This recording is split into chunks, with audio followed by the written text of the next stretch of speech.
Welcome to the Daily Plunge. We're in the Gospel of Mark. We're in chapter 12, verses 13 through 27. So we start off with the Pharisees and Herodians, which are Herod's political allies. They are competing power players, but they join forces to attack Jesus, and they're trying to lay a trap for him. They have this, they're falsely flattering Jesus. They know that he's a person of integrity, but they intend to use that against him. And so they say, well, Jesus, we know that you're not swayed by others, by power or influence. We know that you pay no attention to who people are, that you look beyond their status or their position, that you teach in accordance with the truth of God's ways. And that, that you see that the realm of God is distinct from the realm of man. And so all these things are true about Jesus, right?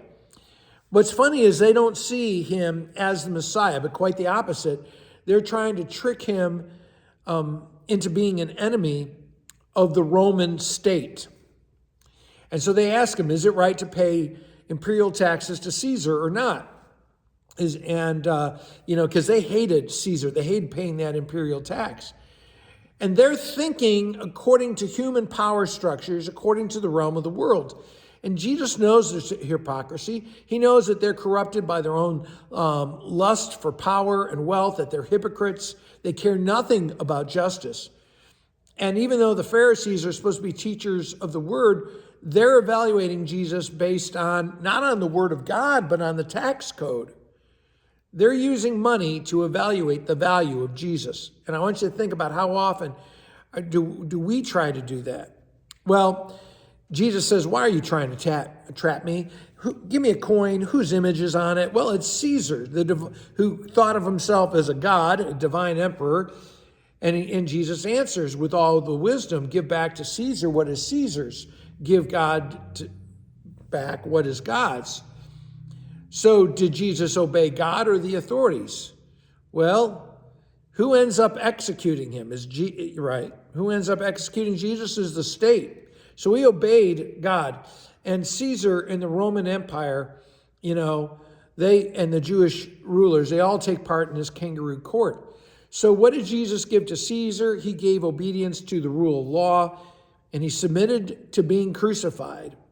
He could have called down 10 legions of angels. He could have disobeyed, but he submitted to that. What did Jesus give to God? He gave his trust and his faith. He gave his soul and his spirit. He committed everything to God, his whole self. And so what do you have that belongs to God?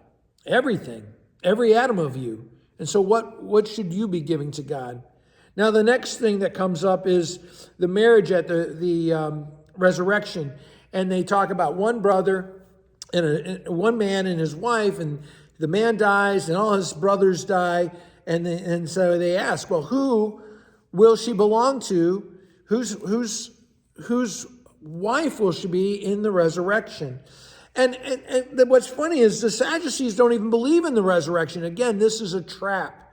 They're ridiculing Jesus. They don't even believe in this. And then Jesus just turns them upside down, right? He says, you are in error because you don't even know the scriptures. You don't even believe in the power of God, that God's not afraid of death. And he says, when the dead rise, they will neither be married or given in marriage, because now they're going to be married to the groom, the Son of God, right? And he says, now about the dead rising, haven't you read in the book of Moses, when he encounters the Lord in the burning bush, he says, I am the God of Abraham, Isaac, and Jacob. Not I was, or they're dead, gone. He is currently, because for God, all time is present. Hey, a lot to cover. Thanks, friends. Have a blessed day.